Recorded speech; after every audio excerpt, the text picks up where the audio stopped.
Hello everyone, আসসালামু আলাইকুম। সবাইকে স্বাগতম নতুন আরও একটি ভিডিওতে।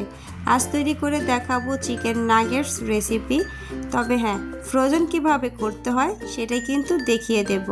তো চলুন শুরু করা যাক আজকের এই ভিডিওটি।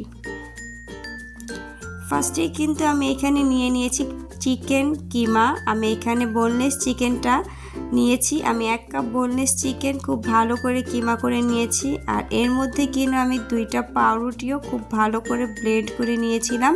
তারপর দিয়ে দিলাম হাফ চা চামচ ধনিয়া গুঁড়ো, পরিমাণ মতো লবণ, দিয়ে দিলাম হাফ চা চামচ লাল মরিচের গুঁড়ো, হাফ চা চামচ চিলি ফ্লেক্স, 1 টেবিল চামচ আমি দিয়ে দিয়েছিলাম সয়া সস। ঝালটা অবশ্যই যার যার টেস্ট অনুযায়ী বাড়ি অথবা কমিয়ে দিতে পারেন।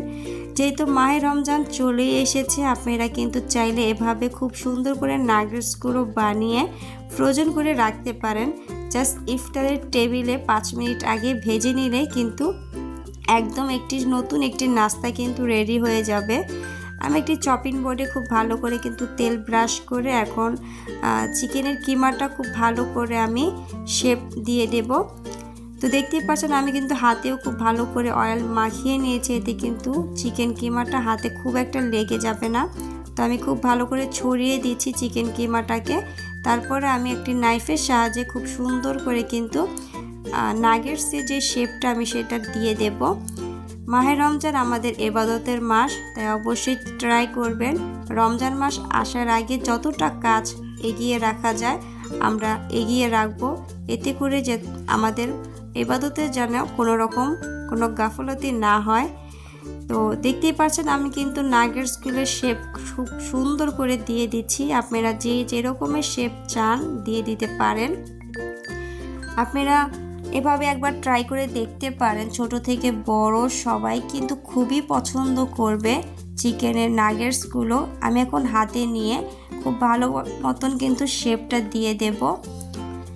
এটা কিন্তু 1 মাস অনায়াসেই কিন্তু ফ্রোজেন করতে পারবেন ডিপ ফ্রিজে রেখে। তো ফার্স্টে আমি এখানে দেখিয়ে দিচ্ছি কিভাবে কোটিং করতে হয়। ফার্স্টে আমি এখানে ময়দাতে কোট করে নিচ্ছি, তারপরে ডিমে আমি চুবিয়ে সাইডে যে ব্রেড গাম রেখেছি আমি খুব সুন্দর করে ব্রেড গামে গড়িয়ে নেব। আর এভাবে করে কিন্তু প্রতিটা নাগেটস আমি বানিয়ে নেব। তো দেখতেই পাচ্ছেন এভাবে করে আমি প্রতিটা নাগেটস বানিয়ে নিয়েছি। এখন আমি 1 ঘন্টার জন্য ডিপ ফ্রিজে রেখে দেব। রেখে তারপরে যে কোনো একটি এয়ারটাইট বক্স অথবা জিপলক ব্যাগেও এগুলো 1 মাসের জন্য সংরক্ষণ করতে পারবেন। জাস্ট ইফতারের টাইমে 5 মিনিট আগে নামিয়ে ভেজে নিলে কিন্তু আমাদের একটি আইটেম রেডি হয়ে যাবে।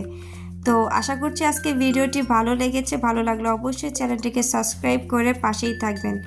আল্লাহ হাফিজ।